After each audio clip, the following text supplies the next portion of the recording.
यी हुन् साहू राइस मिलका संस्थापक जवाहरलाल साहू। यिनले करिब 18 वर्ष अगाडि मिलको सुरुवात गरेका थिए। साहू राइस मिल लगायत अरू मिलहरूले प्राय मोटो चामलको प्रशोधन गरेर बजारीकरण गर्थे। 58-59 देखि लिएर 65-66 सम्म हाम्रो यहाँ मोटो चामलको खपत थियो।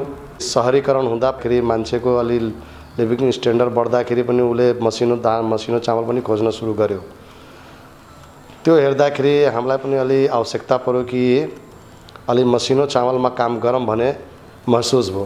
त्यतिकै नै बेला हाम्रो यो युएसएड परियोजना हामीलाई थाहा भयो कि उनीहरूले पनि व्यापारीसँग अलि साझेदारी गरेर मसिनो धानमा काम गर्ने भन्ने उनीहरूको पनि टार्गेट थियो।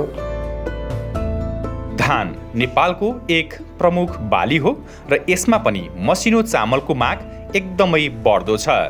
तर प्राय मसिनो चामल भारतबाट आयात गरिन्छ, किनकि नेपालको धान उत्पादन क्षेत्रमध्ये केवल 17% मात्रै मसिनो धान लगाइन्छ। मिलहरू जस्तै साहू राइस मिलले प्राय गल्लावालाहरूसँग चल्ती बजार भाउमा धान किन्ने गर्थे।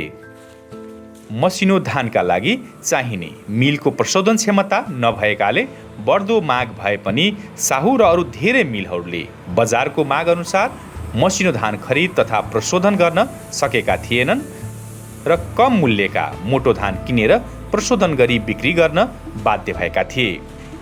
यसरी कम क्षमतामा मिल चल्दा मिलको आय पनि कम हुने गरेको थियो। मसिनो धानको बढ्दो माग पूरा गर्न नसक्दा नेपालमा मसिनो चामलको आयात पनि बढ्दो नै छ। किसान 2 परियोजनासँग आबद्ध भएपछि परियोजनाले मसिनो धानलाई प्रशोधन गरी बजारीकरण गर्न मिललाई आधुनिक चामल प्रशोधन गर्ने उपकरणहरूमा सहयोग गरेको छ। किसानहरूलाई मसिनो धान लगाउने तालिम दिने, टेक्निसियन राखेर तिनीहरूलाई सिकाउने, त्यो ट्रेनिङ दिलाएर अनि मसिनो धान उत्पादन गराउने तिनीहरूको पनि प्रोजेक्ट थियो। अनि हामीले युएसएडसँग हामीहरू अलि साझेदारी गऱ्यौँ। हाम्रो यो युएसएड परियोजना सम्झौता हुँदाखेरि हाम्रो सम्झौता के भयो भनेपछि उनीहरूको प्रोजेक्टमा उहाँले मसिनो धान उत्पादन जो फिनिसिङ दिने जुन मेसिन छ उनले उपलब्ध गराइदिने र उहाँको जुन उद्देश्य छ किसानलाई ग्रेड छ त्यसलाई अपग्रेड गर्नको लागि जुन सहयोग छ हामीसँग एग्रिमेन्ट गरे र एग्रिमेन्ट के छ भनेपछि अब हामीलाई मेसिनको जति खर्च हुन्छ त्यो खर्चमा आधा मेसिन इन्स्टलेसनदेखि लिएर अनि प्राविधिक फिल्डमा प्राविधिकलाई पठाएर त्यहाँलाई किसानहरूलाई सिकाउने अनि डेमोन्स्ट्रेसन गर्ने, त्यसमा हामीहरूको आधा हिस्सेदारी छ। अब हामीलाई के भने मेसिन पनि उपलब्ध भयो, 50% पैसा लगाएर उता पनि 50% लगायौँ। त्यो हामीलाई उपलब्ध के भयो भनेपछि किसानसँग हामी डाइरेक्ट सम्पर्कमा आयौँ। बाँकेको राप्ती सोनारी गाउँपालिकाका 2400 कृषकहरूलाई लक्षित गरी साहू राइस मिलले बेला बेलामा मसिनो धान उत्पादन सम्बन्धी तालिमहरू र प्रविधि प्रदर्शनीहरू आयोजना गर्दै आएको छ। तालिमबाट कृषकहरूले कुन जातको कस्तो मसिनो धान कसरी लगाउने, कुन मलको प्रयोग कसरी कुन समयमा गर्ने जस्ता कुरा थाहा पाएका छन्, जसले गर्दा एकातिर मसिनो धान तथा उत्पादनमा वृद्धि भएको छ भने अर्कोतिर मिल सञ्चालकलाई अन्यत्रबाट धान ल्याउनु पर्ने बाध्यता पनि हटेको छ। मसिनो धान खेतीमा कृषकहरूको रुचि बढिरहेको देखेर साहू राइस मिलले आफ्नो सेवालाई थप विस्तार गरेर मिल र कृषकहरू बीच दोहोरो सम्बन्ध पनि स्थापित भएको छ। कृषकहरूको आवश्यकतालाई मध्यनजर गर्दै साहू राइस मिलले आवश्यकता अनुसार उत्पादन सामग्री खरिद गर्न अग्रिम भुक्तानी पनि गर्दछ। कृषकहरू पनि सोझै साहू राइस मिलको सम्पर्कमा आउन थालेपछि कृषि बिचौलियाहरूको प्रवेश रोकिएको छ। हामीले युएसएडसँग जुटेपछि हामीलाई एउटा एडभान्टेज के भयो भनेपछि तालिम दिलाउँदा पनि साहू राइस मिललाई नचिनिने किसानले पनि चिनियो। त्यो प्रचारले गर्दा किसानसँग हाम्रो लिङ्क पनि भयो। किसान र हाम्रो राइस मिलको बिचको बिचौलिया जुन व्यापारीहरू थिए त्यो जुन 100 रुपैयाँ 150 रुपैयाँ 200 रुपैयाँ जुन हरासमेन्ट तिनीहरूको जान्थ्यो त्यो साहु राइस मिलसँग लिङ्क भएर तिनलाई पनि फाइदा भयो र हामीलाई पनि किसानसँग सम्पर्क भएर र तिनीहरूसँग डाइरेक्ट हाम्रो सम्पर्क हुँदा हामीलाई पनि फाइदा भयो। हामीले किसानलाई यति पनि सुविधा गराइरहेछौँ, बजारको मूल्य दिएर किसानको घरबाट नै उठाइदिने व्यवस्था मिलाउँदैछौँ। यस्तै कृषकहरूमध्ये एक हुन् राजगुरु थारू, जो बाँके जिल्लाको राप्ती सोनारी गाउँपालिका 3 खैरेनीमा बस्छन्। केही वर्ष अघिसम्म उनले परम्परागत शैलीमा मोटो धान उत्पादन गरिरहेका थिए। परिश्रम अनुसारको मोटा धान उत्पादन नहुँदा वर्षभरि कसरी परिवारको जीविका चलाउने भन्ने चिन्ता थियो। तर जब उनले मसिनो धानबारे थाहा पाए त्यसले उनलाई खुसीको नयाँ ढोका खोलिदियो।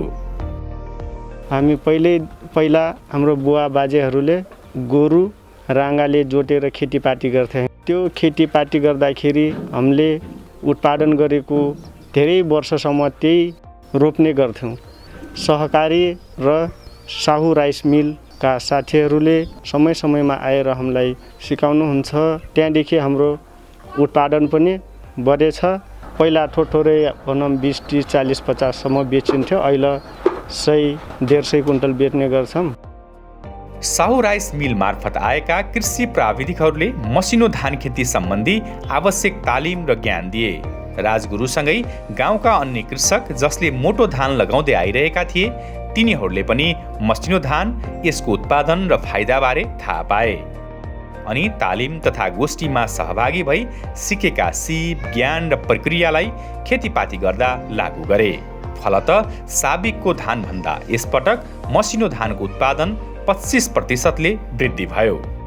अहिले यहाँका कृषकहरूले आफ्नो बाबुबाजेले गर्दै आएको परम्परागत खेती किसानीलाई आधुनिक प्रविधिसँग कसरी जोडेर लैजाने भन्ने कुरा थाहा पाएका छन्। धान, मसुरो लगायतका अन्न बाली लगाउँदा, ओसार पसार गर्दा ट्र्याक्टर, थ्रेसरको प्रयोग गर्दै आएका छन्। आधुनिक ज्ञान, सिप, प्रविधि तथा उपकरणहरूको प्रयोगले समयको पनि बचत भएको छ र राम्रो आम्दानी पनि। यी त एकाध उदाहरण मात्रै हुन्। धान खेतीलाई आधुनिकीकरण, व्यवसायीकरण र विविधीकरण गर्न बाँके लगायतका 6वटा जिल्लाहरूमा मसिनो धान उत्पादन प्रवर्धन गर्नुका साथै यी जिल्लाहरूलाई धान उत्पादनमा आत्मनिर्भर बनाउनका लागि किसान 2 परियोजनाले टेवा पुर्याइरहेको छ। प्रदेश सरकार अन्तर्गत कृषि ज्ञान केन्द्र नेपालगञ्जले पनि यसै आर्थिक वर्षदेखि पछिल्लो समय बढिरहेको मसिनो धानको मागलाई सम्बोधन गर्नका लागि मसिनो धान उत्पादन बढाउने कृषि ज्ञान केन्द्रले कार्यनीति राखेको छ। उत्पादन बढाउनका लागि भनेर मल खाद व्यवस्थापन, हरियो मल, उन्नत बिउको प्रसार जस्ता कार्यक्रमहरू जोड्दै आएको छ।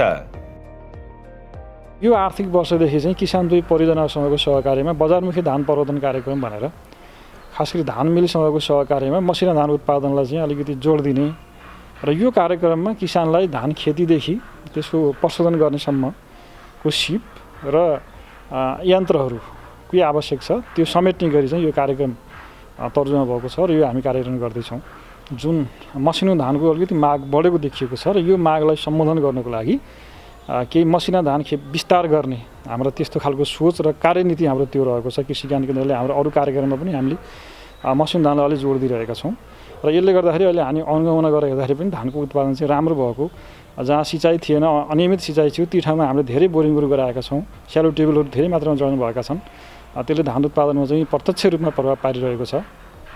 यसरी चाहिँ हामीले विभिन्न किसिमले चाहिँ यो धान उत्पादन प्रवर्धन गर्ने कार्यक्रमहरू सञ्चालन गरिरहेका छौँ। USAIDबाट आर्थिक सहयोग प्राप्त किसान 2 परियोजनाले 10वटा निजी क्षेत्रका उद्यमी र 4800 कृषकहरू बीच सिधा सम्बन्ध स्थापना गरिदिएको छ, जसले गर्दा मिलकै निरीक्षणमा स्थानीय स्तरमा उच्च गुणस्तरको धान उत्पादन सुनिश्चित हुनुका साथै कृषकहरूसँग प्रत्यक्ष धान खरिद गर्नाले मिलको लागत पनि घटेको छ।